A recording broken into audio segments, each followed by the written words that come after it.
في طريقتين لصناعة الأسمنت. كان زمان بنستخدم الطريقة الرطبة دي، لكن دلوقتي ما عادتش بتستخدم. ايه الطريقة الرطبة؟ ان هم بيجيبوا المواد الخام دي ويضيفوا عليها نسبة مية بتصل ل 40%، بحيث ان الكتل الحجرية دي لما ادناها في المية شوية وادناها القلابات تقلب فيها تتفتت هي لوحدها من غير طواحين وتكون لي الايه؟ العجينه او السلري. مقاس الحبيبات اللي بعد ما بتقعد في الميه وتتعجن في الميه بتوصل ل 90 مايكرون. هو 1 على 1000 من الملي، يعني 90 مايكرون 90 من 1000 ملي. المميزات بتاعت الطريقه دي ان هي كل ما بتتعجن مع بعض اكتر بتدي تجانس للمكونات اكتر.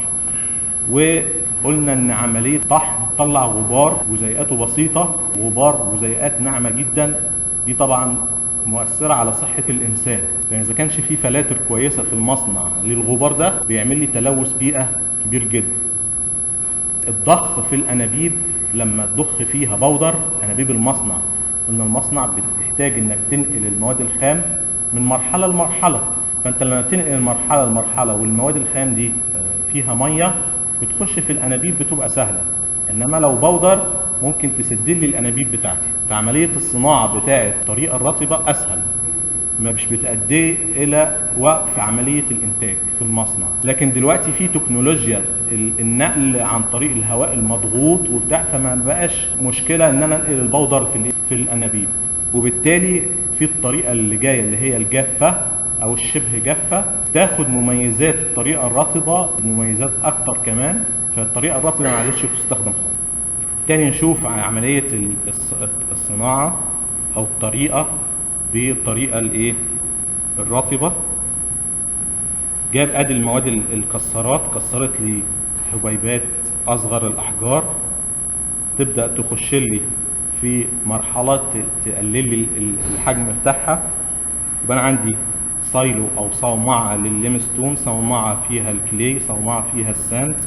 بنزل من كل صومعه النسبه بتاعتي اللي مطلوبه، تبدا تخش لي في عمليه العجن مع الميه، اضيف عليها ميه، تبدا ايه تعجن لي الميكس بتاعي ده، تكون لي الايه السلري في الاخر اللي جزيئاته قلنا 90 مايكرون.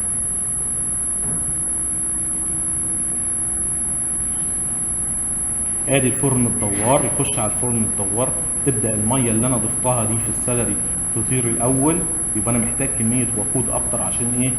عشان تبخر لي كميه الميه دي الاول، وبعد كده تخش في الايه في التفاعلات تكون لي اكاسيد، والاكاسيد تتحرق وتكون لي الكلينكر.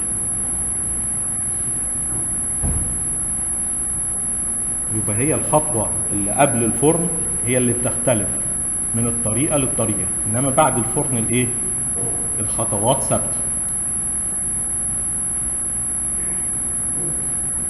نفس الحكايه الكلينكر والجبس، ده في صومعه وده في صومعه، اخد النسب المطلوبه واطحنهم مع بعض. الطريقه الجافه او الشبه جافه ان انا ما بضيفش الميه دي في الاول. امال ايه؟ المواد الخام دي انا بطحنها بحيث ان هي توصل جزيئاتها ل 75 مايكرون من غير ما اضيف ميه. دي الطريقه الجافه. طب الشبه جافه قال لك بدل ما اضيف 40% من وزن المواد الخام دي ميه، لا ضيف بس 12%. ليه بقى؟ عشان تسهل عمليه تكون الكلينكر والتفاعلات الكيميائيه في الايه في الفرن.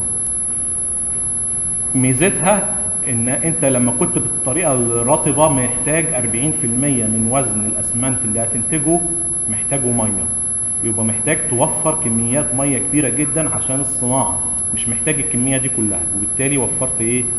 وفرت فلوس في الاخر. استهلاك الوقود بالطريقه الجافه قل 3 مرات ونص، لان بدل ما انت محتاج وقت اكبر في الفرن طير الميه، بالتالي انت وفرت في زمن الايه الفرن، ووفرت في الوقود.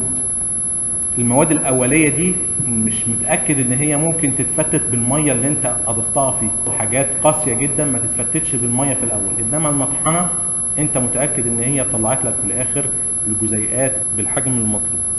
الطاقه الانتاجيه للمصنع بالطريقه الجافه زادت جدا لما قلنا الوقت بقى بيقل، فانت بتطلع كميه انتاج في اليوم اكتر، بتصل ل 6000 طن في الايه في اليوم واكتر كمان. يبقى انا عندي الطريقه الرطبه دي ما عادش بتستخدم من 1927 في مصر كده. كل المصانع بتاعت الطريقه الرطبه اتحولت لايه؟ للطريقه الجافه او الشبه جافه.